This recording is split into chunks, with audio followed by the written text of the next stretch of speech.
na sequência você fica com a entrevista inédita com o bispo da Igreja Católica Liberal, Marcelo Rezende. Então quer dizer que, veja bem, essa Igreja Católica Liberal já então fica implícito o universalismo, a questão do diálogo interreligioso, como é que é isso? Na liberdade de pensamento, nós não somos proselitistas. Portanto, nós não fazemos questão que você se torne um católico liberal. Nós não o convencemos. Se a pessoa quiser ser membro da Igreja Católica Liberal, nós o aceitamos. Mas se ela quiser frequentar a Igreja Católica Liberal e se beneficiar de todos os sacramentos, de toda a liturgia, sem ser membro da Igreja Católica Liberal, também para nós não é um problema. Nós só pedimos que as pessoas se aproximem do altar para receber os sacramentos com respeito e dignidade. Fora isso, não há mais nenhuma obrigatoriedade. Então, existem alguns judeus, por exemplo, que gostam da liturgia católica e participam das nossas liturgias. Há alguns budistas que acham interessantes as cerimônias católicas e também participam das nossas cerimônias sem que seja exigido nada deles, que eles deixem a religião deles. Muito pelo contrário. Eu acho que as pessoas devem continuar e ficar nos lugares aonde elas sentem que ali, naquele lugar, tem algo que é muito importante para ela, que faz a diferença. Se ele é um budista e ele se sente bem no budismo, ele deve continuar no budismo. Se ele gosta de participar das nossas cerimônias, ele pode participar das nossas cerimônias. Porque senão nós teríamos que voltar todo o conceito para trás, que é o conceito do dogmatismo, em que afirma que eu sou o dono da verdade, sim, eu tenho algumas verdades e eu tenho essas verdades para te passar. Nós, na Igreja Católica Liberal, nós não temos verdades para passar. Nós buscamos, junto com os fiéis, a verdade. Buscamos lado a lado. É interessante, Marcelo, que no trabalho do Uniluz, nós já aconteceu, né, de percebermos assim, líderes de determinadas religiões com a impressão de que nós estamos querendo tirar os adeptos da sua religião para formar uma outra religião com um pedacinho de cada religião, né? E o próprio Ramatiz, quando ele dá a definição de universalismo, ele nos propõe o seguinte, que o universalismo não seja uma colcha com retalhos de cada religião, mas apenas a convivência pacífica, o entendimento fraterno entre as religiões. Então é o que você falou, se você é budista, seja um bom budista, não precisa sair do budismo. Se você é espírita, seja um bom espírita, mas isso não impede que você vá na missa da Igreja Liberal e que o padre liberal não vai lá na Igreja Protestante fazer uma palestra. Então a ideia é essa. Vocês também, como vocês veem essa coisa do diálogo interreligioso? Para nós o diálogo interreligioso é uma prática comum, porque nós não cremos nessas diferenças.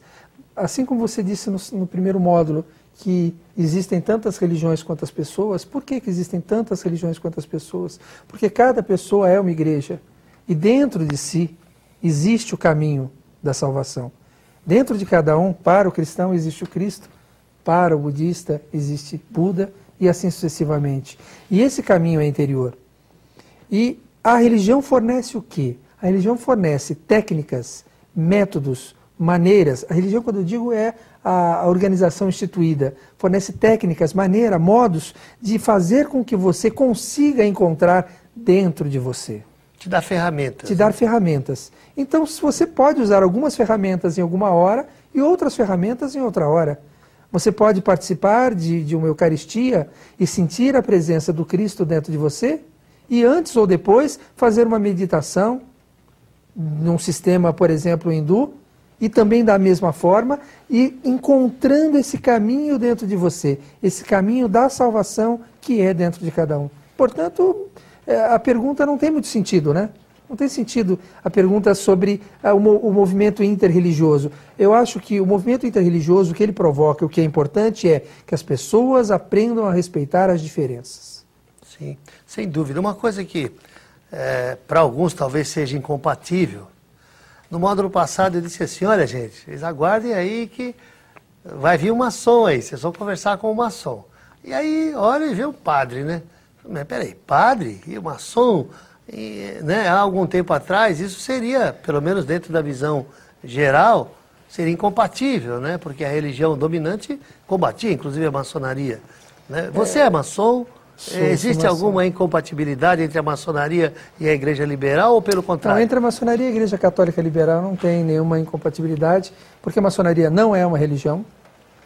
Ela ensina, dentro da sua filosofia, que o homem encontre dentro de si mesmo esse caminho. Nós, como Igreja Católica Liberal, respeitamos que existem várias técnicas ou métodos que servem para cada um, para que cada um encontre, então, esse Cristo dentro de si, e nós não vemos nenhuma incompatibilidade. É claro que, historicamente, houve e continua tendo diferenças entre a Igreja Católica Romana e a Igreja e a maçonaria. É até uma questão interessante isso. Quando a gente fala de Igreja Católica Romana, nós estamos falando da instituição e de tudo que ela representa e de toda a sua legislação, de todos os seus conceitos e dogmas. Quando nós falamos isso, nós costumamos associar as pessoas, que é um problema, que você já falou. Os fiéis, alguns fiéis, não vou dizer felizmente ou infelizmente, porque isso não cabe a mim, seguem à risca toda a doutrina da sua igreja. Outros não. A grande maioria dos fiéis, seja da Igreja Católica Romana, seja de qualquer igreja cristã ou não cristã, a grande maioria são liberais. Eles absorvem e utilizam aquilo que eles acham interessante, mas continuam internamente tendo conceitos que são divergentes.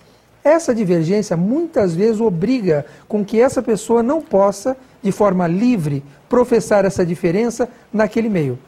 Essa é uma grande característica liberal. Você pode professar a sua diferença no nosso meio. A única coisa que nós pedimos e fazemos questão é que haja um respeito entre as pessoas. Então, quando um sacerdote nosso faz uma pregação durante uma Eucaristia, por exemplo, ele prega aquilo que ele entende e que ele enxerga e que ele vê dentro de todo o estudo e formação que ele teve. Não necessariamente a verdade da igreja. Portanto, os fiéis têm toda a liberdade em absorver e utilizar o que ele acha importante e pensar diferente, sem o menor problema, sem a menor constrangimento do que ele não concordar. Meu querido Marcelo, uma questão interessante na Igreja Liberal é a questão dos sacramentos. Vocês utilizam os mesmos sacramentos da Igreja Católica tradicional e quais são eles, ou não? Nós utilizamos os mesmos sacramentos porque somos a mesma igreja. Nós nos consideramos fazendo parte da Santa Igreja Una, embora eu tenha certeza absoluta que pelo dogmatismo e pelo seu código romano, eles não têm como nos aceitar da mesma forma. Mas nós praticamos os mesmos sacramentos. Aonde está a diferença? A diferença está que, historicamente, como nos separamos no Concílio Vaticano I, nós não temos as alterações do Concílio Vaticano I e do Concílio Vaticano II. Então, na liturgia, você vai notar algumas pequenas diferenças. Vocês usariam a mais tradicional, vamos dizer. Pois é, né? Embora nós não sejamos tradicionais, a nossa liturgia acaba sendo um pouco mais tradicional, porque nós mantemos aquela fórmula e aquela forma antiga, né? Em termos de Eucaristia, muita gente chama de missa tridentina. A nossa missa é praticamente a missa tridentina. Não feita em latim, feita no vernáculo, na língua de cada país, como já o era antes da Igreja Romana. Nós já havíamos mudado antes. Além disso, foram feitos pequenos ajustes na liturgia. Isso foram. O que caracteriza o rito católico liberal. Embora 99% ele seja o mesmo, em todos os sacramentos, em batismo, na confirmação, na penitência, no casamento, né, no santo matrimônio, nas ordens sacras, mantemos as mesmas cerimônias. Uma outra cerimônia sofreu pequenos ajustes que, se as pessoas não souberem, elas nem percebem. Por exemplo, na Igreja Católica Liberal, não é obrigatória a confissão auricular antes da comunhão? Não, não é obrigatória. Não é obrigatória, mesmo porque dentro do próprio ritual da missa, da própria Eucaristia, você tem uma parte inicial chamada confiteor. E nós consideramos aquele confiteor como um ato de confissão e damos absolvição. Isso é tradicional da igreja.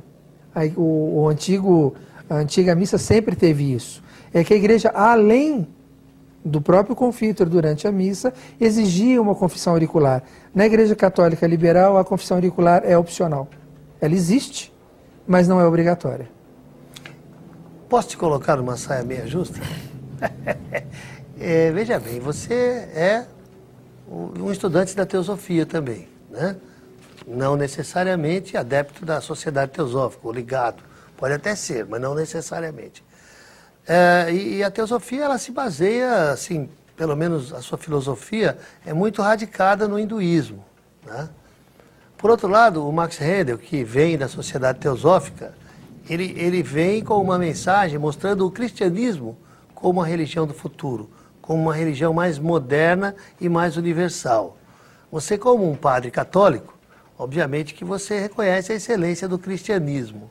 Como você vê essa dualidade de conceitos entre a teosofia bem hinduísta e o cristianismo como religião mais universal? Olha, eu acho que... Bom, eu, além de ser bispo da Igreja Católica Liberal, sou maçom da Ordem Maçônica Mista Internacional Les Droits Humains, que é uma ordem francesa, e faço parte também como membro e conferencista da Sociedade Teosófica, entre outras coisas. Nós enxergamos, e isso acho que é muito claro para todos, que existe dentro da Igreja Católica duas coisas muito diferentes. Uma coisa, toda a própria liturgia, onde são ministrados os sacramentos e então ministradas as graças para as pessoas. Isso é uma parte muito clara, que é toda a parte litúrgica. Depois tem uma parte de compreensão, de entendimento da liturgia e das escrituras, que a igreja chama isso do discurso sobre Deus ou a teologia, que no caso da Igreja Católica Liberal não abominamos nem afastamos a ideia da teologia, mas utilizamos preferencialmente a teosofia. E nós acreditamos que a verdade, seja ela qual for, ela é a verdade em qualquer lugar, em qualquer tempo. Tanto que o próprio termo católico, se a gente for pegar São Vicente de Lerres, ele diz que tudo aquilo que sempre foi acreditado em todos os lugares e por todos é verdadeiramente católico. Então o próprio conceito do católico é isso. É encontrar essa verdade que permeia todas as coisas. Então, o católico em si seria universal. Universal. Nesse sentido, não importa a linguagem, se é linguagem indiana, se é linguagem árabe ou se é linguagem japonesa. O que importa é o conceito que está por trás daquilo, é a verdade. Esse conceito indiano não é 100% verdadeiro. Assim como os conceitos que nós temos dentro do cristianismo também não são 100% verdadeiros. Porque foi misturado historicamente com muitas outras coisas também. Interpretações. Foi interpretações, problemas de tradução. Então, nós precisamos garimpar. Então, nós temos dois problemas. O problema do objeto em estudo, que nós não temos 100% de certeza sobre a sua qualidade. E depois nós temos um problema do homem, que não é capaz 100% de compreender a verdade, mesmo que ali ela estivesse. Interessante, Marcelo. Então, nesse sentido, a pessoa deve aproveitar o que ela acha melhor. Mas olha, eu estou muito feliz da sua vinda aqui, né? Porque eu acho que vem assim, quase que patentear tudo que a gente vem falando nos últimos 5 anos, né, Zana?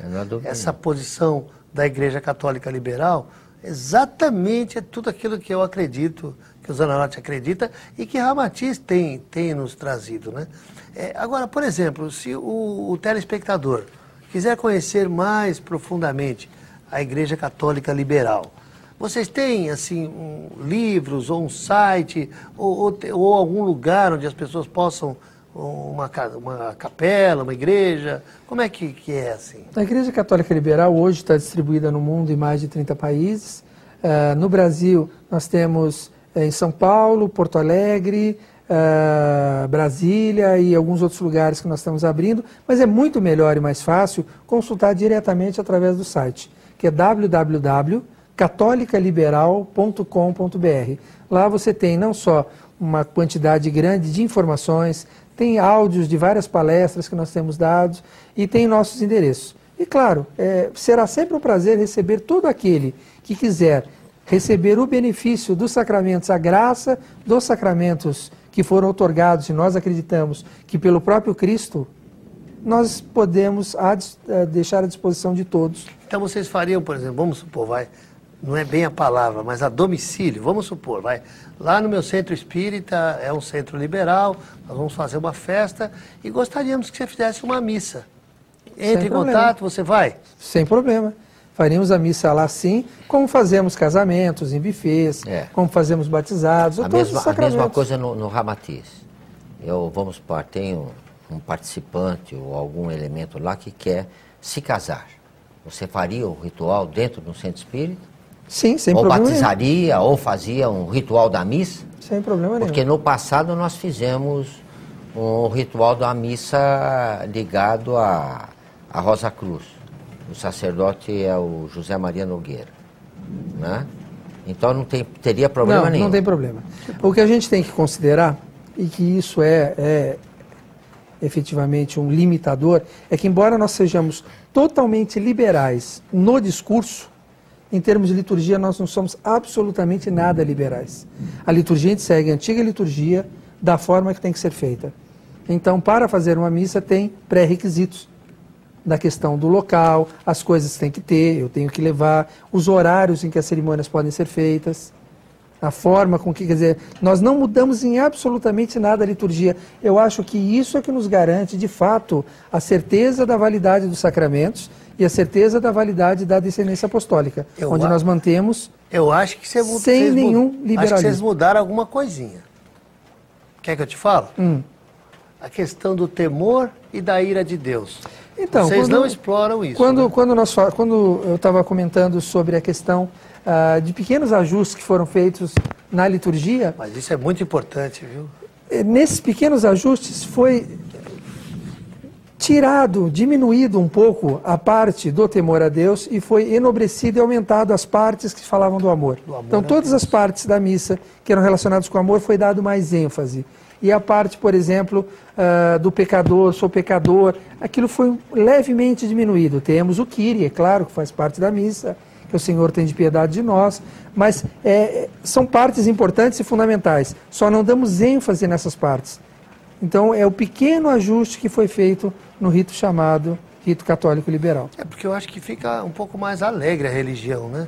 Aquela ideia do Deus punitivo, do Deus bravo, do Deus que massacra o pecador, já é pecador. E você não massacra ele, fica muito pesado.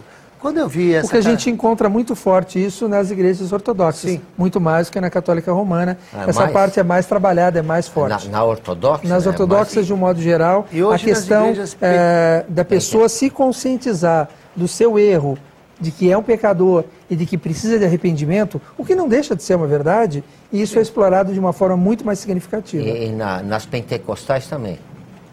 Sim, aí fora da igreja as pentecostais aí a gente já tem um leque muito grande, que são mais de 30 mil denominações cristãs diferentes no mundo. Na pentecostais? Não, considerando as católicas e as pentecostais, então cerca de 30 mil. Você sabe que uma outra coisa que eu também achei muito interessante, eu não sei nem se vai dar tempo de terminar. Se não der, semana que vem você vai voltar, né? A gente sempre faz dois programas, então a semana que vem nós vamos fazer mais um programa e aí você continua. Uma das pedras angulares do ensinamento do Ramatiz é aquilo que ele chama de a iniciação à luz do dia, a vivência dos ensinamentos. Parece que isso para vocês também é uma pedra angular.